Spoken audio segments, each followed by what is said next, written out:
कीर्ति शिंदे जी। हो गए, मुझे अपनी इस ऐतिहासिक दिन में अपनी बात रखने का अवसर दिया, मैं आपका तहे दिल से शुक्रिया अदा करती हूँ।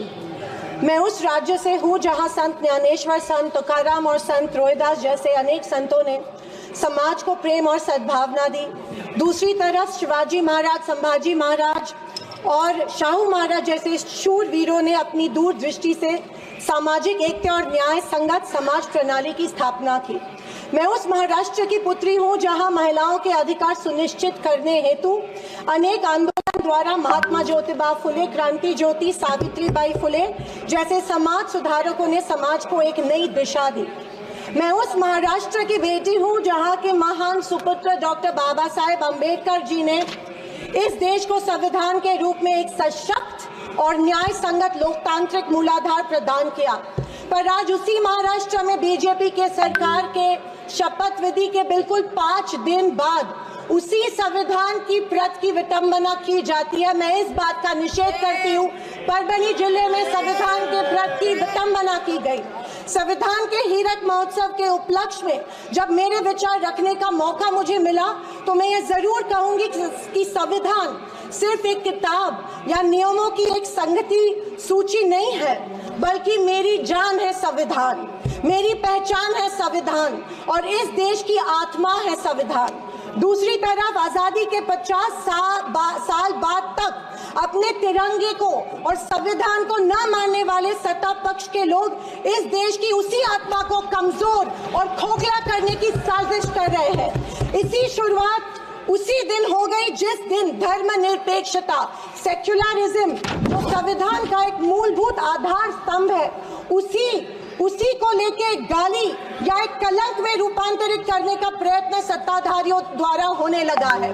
सेक्युलरिज्म को आज भी इस भारत देश की पहचान है, उसे सत्ताधारी पक्ष एक कमजोरी कर रहे हैं या एक बीमारी साबित करने की होड़ में लग गए हैं। संविधान की किसी भी चर्चा या बहस को ये लोग सिर्फ इमरजेंसी पर ले जाते हैं, पर ये भूल जाते हैं कि स्वर्गीय इंदिरा गांधी जी, हमारी पहली महिला पंतप्रधान इंदिरा गांधी जी ने उस वक्त के हालातों के मद्देनजर वो संवैधानिक कदम उठाए थे और उस दौरान हुए गलतियों की माफी भी देश के जनता से मांगी थी। और इतना ही नहीं, उनके विरोधियों ने गठित की गई कमेटी ने उन पर लगे सारे इल्जामों से उन्हें बारी कर दिया था। मैं आज इस सदन में पूछना चाहती हूँ मोदी सरकार से, सॉरी 400 पार का नारा फेल होने के बाद एनडीए सरकार से पूछना चाहती हूँ, आप मणिपुर पर देश की जनता से माफी कब मांगोगे? आप किसान आंदोलन में शहीद हुए 700 से अधिक किसानों के परिवारों की माफी कब मांगोगे? नोटबंदी के चलते हजारों लोगों के परिवार और छोटे कारोबार बंद हुए, उसके लिए माफी कब मांगोगे? हाथरस के लिए, उन्नाव के लिए आप माफी कब मांगोगे? आए दिन महिलाओं पर हो रहे अत्याचारों के लिए माफी कब मांगोगे? जो बदलापुर में मासूम बच्चों के ऊपर मोलेस्टेशन हुआ, उसके लिए आप कब माफी मांगोगे?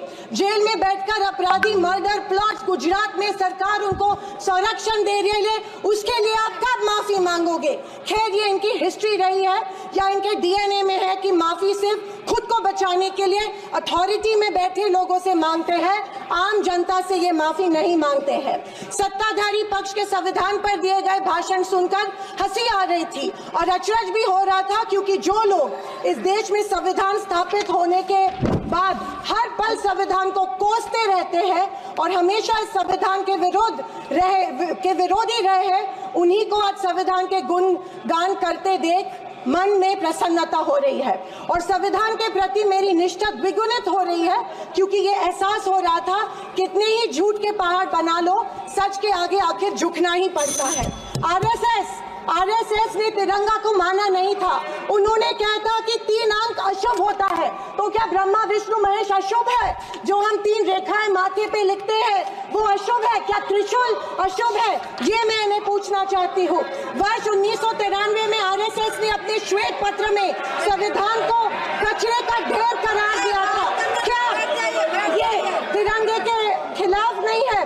तत्कालीन आरएसएस प्रमुख ने उस टाइम संविधान को बदलने की मांग की थी। धन्यवाद। आरएसएस महिलाओं को हमेशा पुरुषों से कमजोर समझती है। आरएसएस हमेशा महिलाओं को पुरुषों से कमजोर समझती है। ये अफसोस होता है कि प्रधानमंत्री जी उनके ट्विटर हैंडल फॉलो करते हैं जो महिलाओं को गंदी गंदी गालियां देते हैं।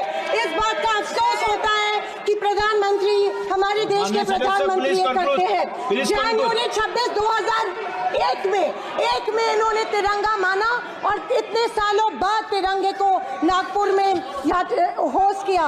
अध्यक्ष महोदय, मैं 2024 के लोकसभा इलेक्शन के बाद इन्हें एहसास हुआ कि संविधान को ज्यादा छेड़ेंगे तो सत्ता हाथ से निकल सकती है, इसीलिए अचानक संविधान के प्रति इनको प्यार उमड़ने लगा।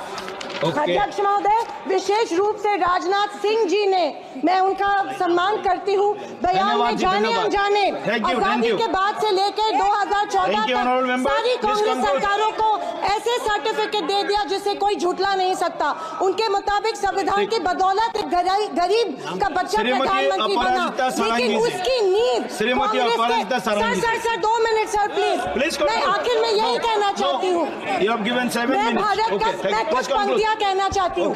मैं भारत का संविधान हूँ, लाल किले से। अध्यक्ष महोदय, बोलना शुरू करें।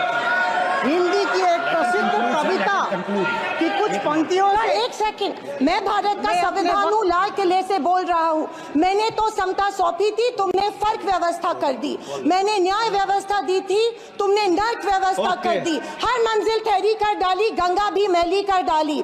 न्याय व्यवस्था भी रोती है, गुंडों के घर में सोती है। गांधी को गाली मिलती है, डाकू को ताली मिलती है।